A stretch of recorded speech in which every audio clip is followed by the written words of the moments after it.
This program is brought to you by thepodcastfactory.com.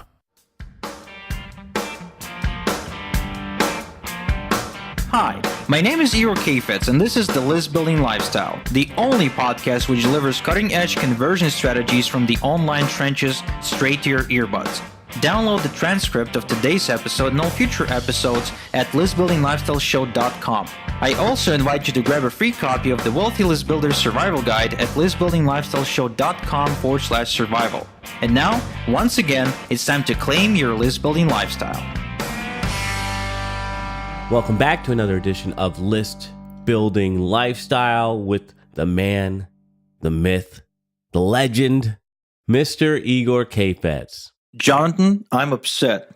What? You? I thought you were Mr. Happy-Go-Lucky. What's got your panties in a bunch? No, I am upset. You know, sometimes you wake up in the morning and the day's going great, and I woke up on the right side of the bed, and the birds are chirping, and you know the coffee tastes good, and my bacon and everything. My life is awesome. But then sometimes, just for the kicks, I'll get into our customer support desk and I'll check what's going on because I'm trying to be, a good sport and, help my team get better and make sure that our customers' needs are met. And so today I did exactly that. And I regret doing that because I stumbled into this support ticket where my guy, Dennis, my business partner and my best friend at this point, he's also my customer support, I guess, the head of the customer support for Igor Solowets. Anyone who ever done business with us knows him.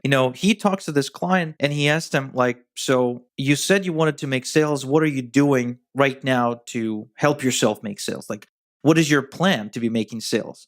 Because while we can supply you with the traffic, right, you have to be doing something with it to convert it into cash. And, this person kind of gave us sort of a half-ass answer, something like, no, I'm just looking for the best traffic. And, we asked him, Dennis asked him, okay, but you got to learn how to market first. Before you can buy paid traffic, it is absolutely critical you understand how to market to that traffic, because otherwise you're putting fuel into a high-performance vehicle that you don't know how to drive, and you will just end up in a ditch somewhere upside down.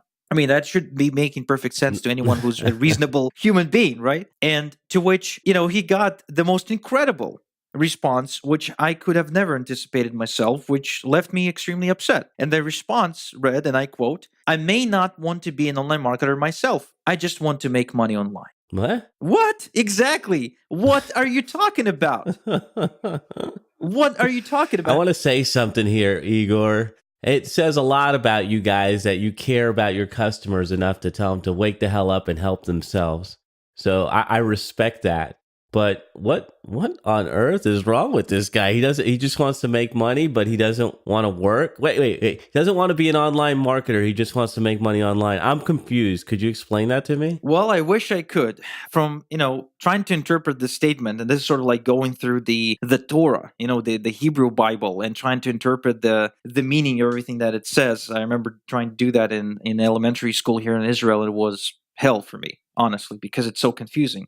Trying to interpret this statement, all I can think is, I want to pay someone lots of money, or hopefully less money than I have to pay, for them to do all the work for me so I can profit and just make money, which of course ain't ever going to happen. So in other words, I'm noticing this behavior a lot recently, where people can sort of expect to get everything done for them, which I realize me saying that right now kind of hurts me and people like me who offer services to the marketplace, right? But other people out there, they want to pay for everything, so it's done for them, and then just get the result. Now, here's the deal, though. It's not how it works. The done-for-you services you can pick up on the marketplace, kind of like software, traffic services, funnel building services, copywriting services. These are awesome, right? Especially if you work with a proven professional that has a proven track record. But these are tools. These are not designed to make you successful just because you use them. But these are tools. And if you're smart enough and you know how to use them and you leverage these tools to get the slight edge, right, over your competitors, that's awesome. You will get ahead. But if you treat this as the be-all, end-all, right, it's not going to happen. I had another client who, this guy, he was a member of my VIP club, and I spoke to him. The first time we spoke, he said, I've been in this company for 3 years, and then I changed to this company. Now I'm here, and I moved because someone who's my upline promised to give me a sales funnel, which he says converts like crazy. So I signed up at this level for $2,000, and I got the funnel, but it's not converting either. So now, Mm. can you give me a different funnel? So he keeps on going around looking for better offers and better funnels. Now, at this point, it should be obvious to him that the problem ain't the funnel and not the offer. The problem is the person who runs the damn show.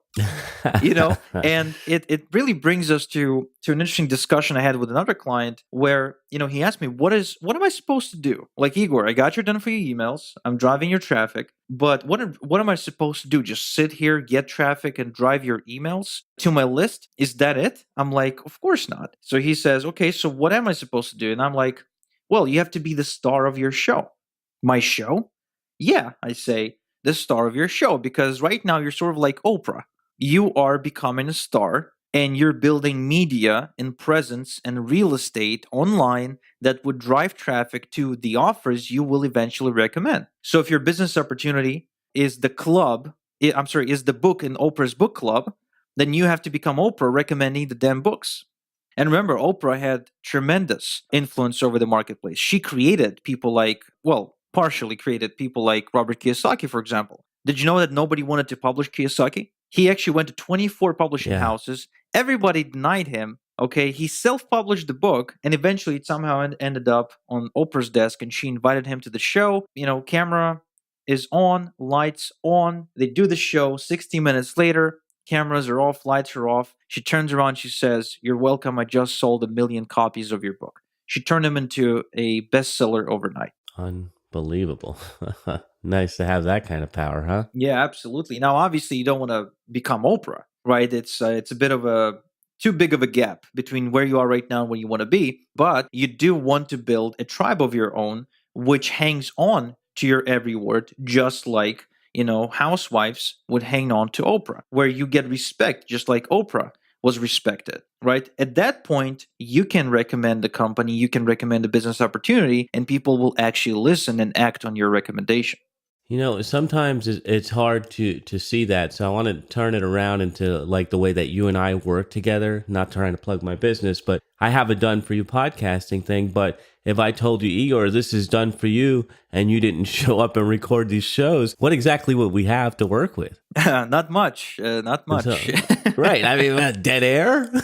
Like, come on, man. You got to put something into it to expect a return. Now, are people looking at this as if it was like a passive stock investment or something where they could just throw money in and it grows? Is that what they're thinking? Yeah, but even that doesn't work, Jonathan. We all heard of the stories of, stockbrokers that give bad advice, and we all know that stockbrokers have no freaking clue, where the stock is going to go. We all read it and saw it in The Wolf of Wall Street. Remember that scene with Matthew McConaughey and Leo DiCaprio where he's like, the least of all people, stockbrokers, are supposed to know where the stock goes. It goes up and it goes down, we don't know. Our job is to keep the money in the game. We just keep them, spending that money. So I'll give you a better example, actually, with your podcasting service. So when I started working with you, you've had a blueprint. You still have it. You definitely wrote about it in your recent newsletter edition, the podcast module, where you are able to get the show into the new and noteworthy section of iTunes, which I am still there, by the way, for Israel. I am one of the top podcasters in Israel, as it turns out. Did not know that. In the business category. Nice. And I was, for about 2 months, I was in the new and noteworthy in the States as well, which is awesome. Now, that didn't just happen, right? Because while you had the blueprint and you told me what to do, I had to go out there. I had to, get deep with my market. I had to write the sequence for the list. I had to go out and promote, to get people on that list. So I'm sort of revealing your blueprint, man. I'm sorry.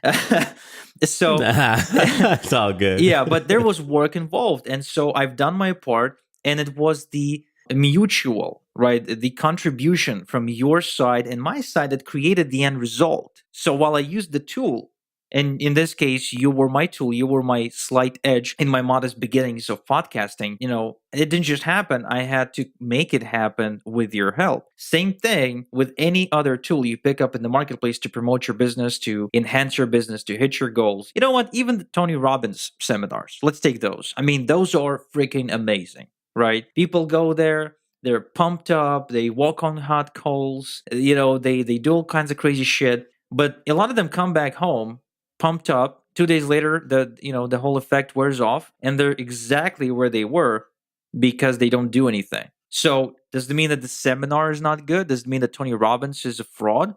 Hardly. Hardly. No, it means that you're missing the point, that you're still expecting for that event or tool to change everything for you without massive action on your part. Now, I realize it sounds like a cliche. I guess, at least in my marketplace, you hear the take action, phrase every single day. But I do want this episode to sort of be like a reminder that no matter how quote unquote done for you your business is, there's always things for you to do to push it forward. And the done for you services alone will not be able to carry you all the way to the promised land. For instance, my new enhanced traffic source, right? It's something we only launched a couple of weeks ago, which is already creating some tremendous results. Like I'm talking 80% opt-in rate, crazy sales. But that alone doesn't not hold, because I can drive, $21 trials to your business, but it's up to you to convert those trials into paid signups that go to the 47 a month and 97 per month and 2,000 and et cetera, et cetera, et cetera, right? In and of itself, the traffic ain't going to close those $2,000 sales for you. It just ain't going to happen.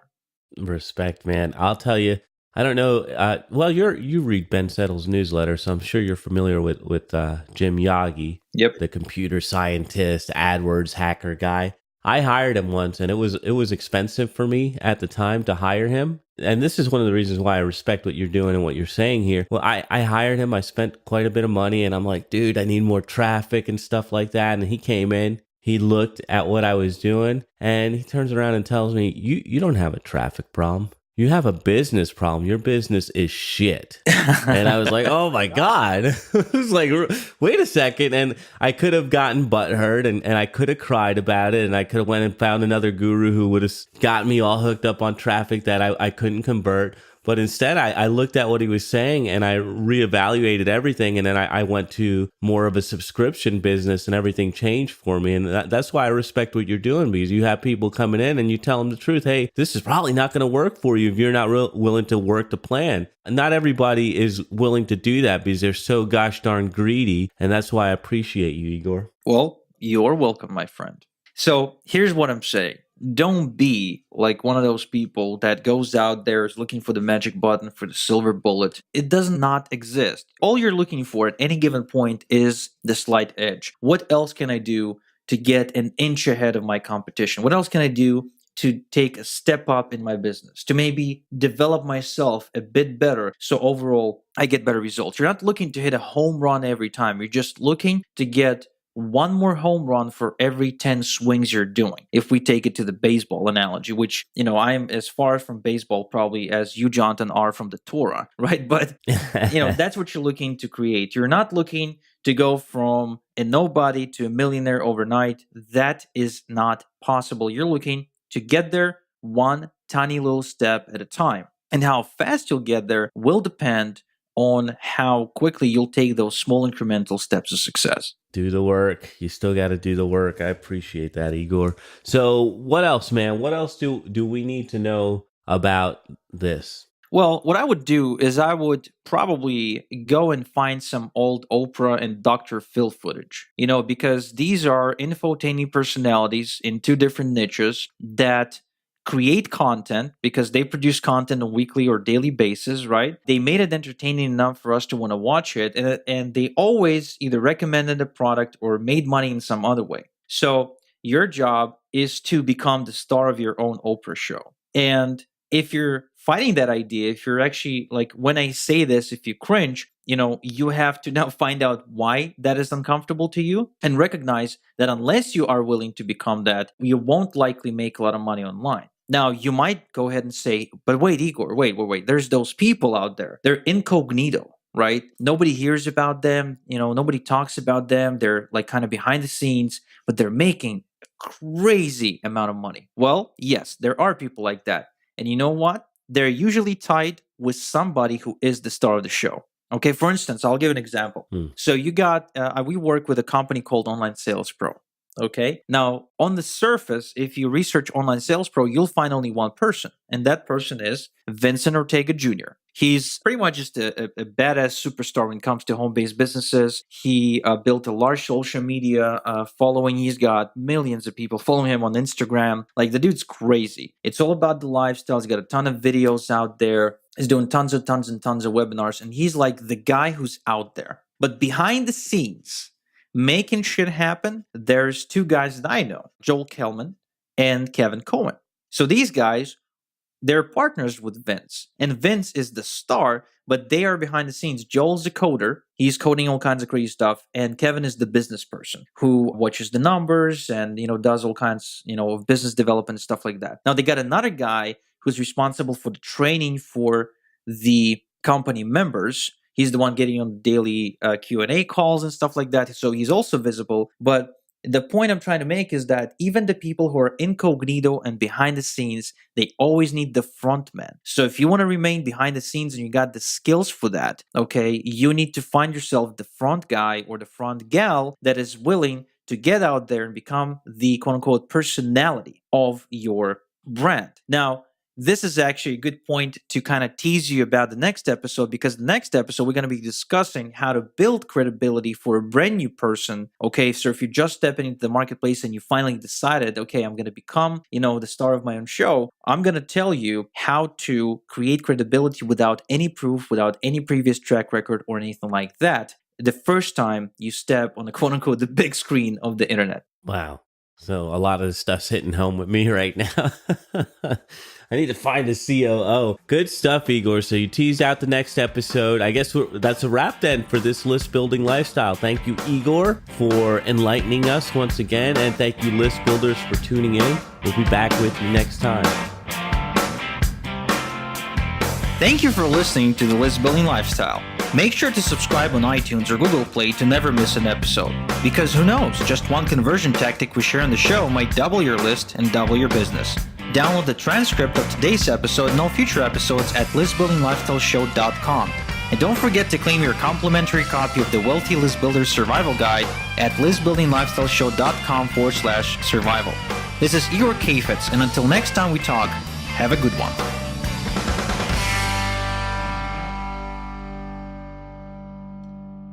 This is the podcastfactory.com.